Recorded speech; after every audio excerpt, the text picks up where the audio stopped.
Hello everybody, video here for you today. Programming note, I will be doing a Curse of Oak Island full season 9 so far, no cap recap live on Saturday, January 22nd at 2022 at 2 p.m.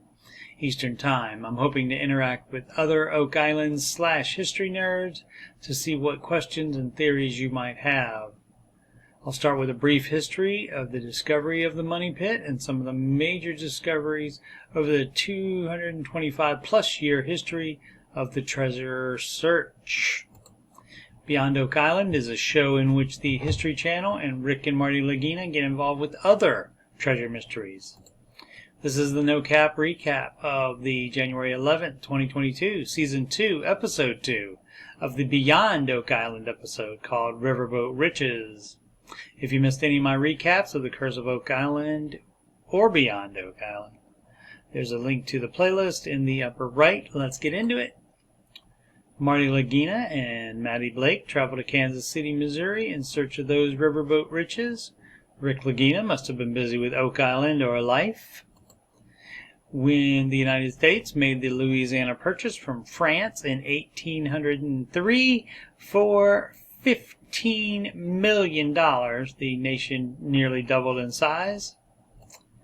The need for building materials and the rush of pioneering settlers gave rise to the steamboats that traveled up and down the Mississippi River and beyond. The first working model of steamboat had been demonstrated on the Delaware River in 1787. By the time railroads became the main method of cargo and passenger transportation, over 400 shipwrecks had occurred between the Mississippi and Missouri rivers, and many of their precious cargoes were lost to history. Marty and Maddie go to the Steamboat Arabia Museum to meet David Hawley and his son Matt. The Lagina brothers have offered help and resources to David and his team in locating two historic steamboat wrecks that were carrying millions in valuable cargo. In 1856, the steamboat Arabia sank 6 miles from Kansas City after hitting a tree snag. X marks the spot right there.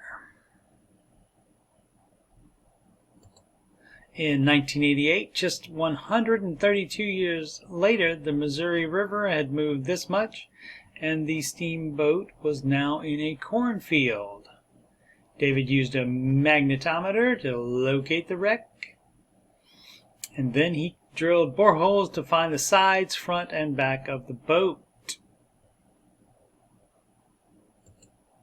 He and his team then used white chalk to create an outline of the 171-foot boat. The excavation was done during the winter. They found food products that were still edible and barrels of butter that still smelled fresh. There was clothing of all types, 4,000 shoes, cooking utensils, dishware, guns, and knives. By the time they finished the excavation 4 months later, they had already decided against selling the collection. The museum opened 3 years later. The lower floor of the museum is a layout recreation of the steamboat with a lot of the original pieces. Later that day, they meet at the location of the Malta. The river has shifted 900 feet north, so again the wreck is in a cornfield. They had previously marked it, but severe flooding washed that away, so it will have to be redone.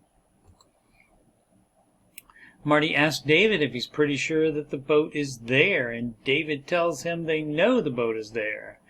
David shows Marty items brought up from the borehole samples, including gold buttons and ceramics. David is using his 2015 magnetometer readings as a basis for the location of the ship's iron boiler, and uses that to determine a rough outline of the ship. Now they will drill down to find the outside edges. The first attempt to find the back of the boat misses. The second attempt reveals the deck. So now they have a close enough location for the edge and will move to find the front of the boat. They move 50 feet in front of the boiler and hit decking on the first try. Those 2 data points are enough information to draw the chalk outline of the boat. Similar to the recovery of the Arabia, the next step is to pump the water out of the soil so that the ship can be retrieved intact. Nearly 20,000 gallons of water a minute will be pumped out of the area and into the Missouri River. It will take 4 months. The next day, they set out to find the Ratner, which David thinks is sunk in the river.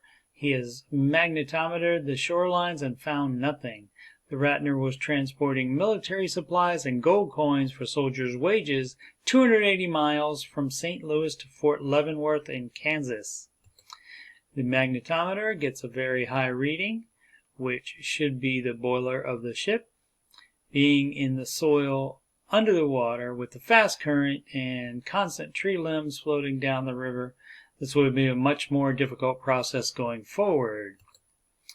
1 week later, Maddie, Marty, and Rick Lagina video conference with David from the war room on Oak Island. David says his plan is to have divers dredge off the mud on and around the Ratner, then slip wide heavy-duty straps underneath it, and use 2 barges with a crane on both sides of the ship to bring it up. Then slide a 3rd barge under it, fill it with air, and let it help the cranes raise the Ratner to the surface. As far as the Malta is concerned, David plans on digging it this year, and if intact, would like to bring in craftsmen to carefully disassemble it and reassemble it inside a building. Next time on an all-new episode of Beyond Oak Island, right after an enhanced version of the previous week's Curse episode, Chamber of Secrets, and a new Curse episode called A Boatload of Clues. The Buried Loot of Sam Bass has the following synopsis.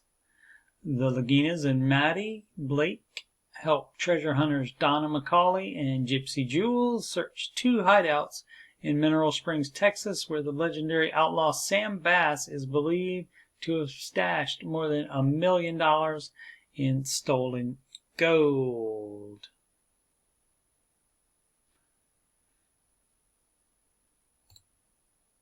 Once more, a reminder, live stream, Curse of Oak Island No Cap recap of Season 9 so far, January 22nd, Saturday, 2 p.m. Eastern Time. Bring questions, bring theories. Can't wait for that.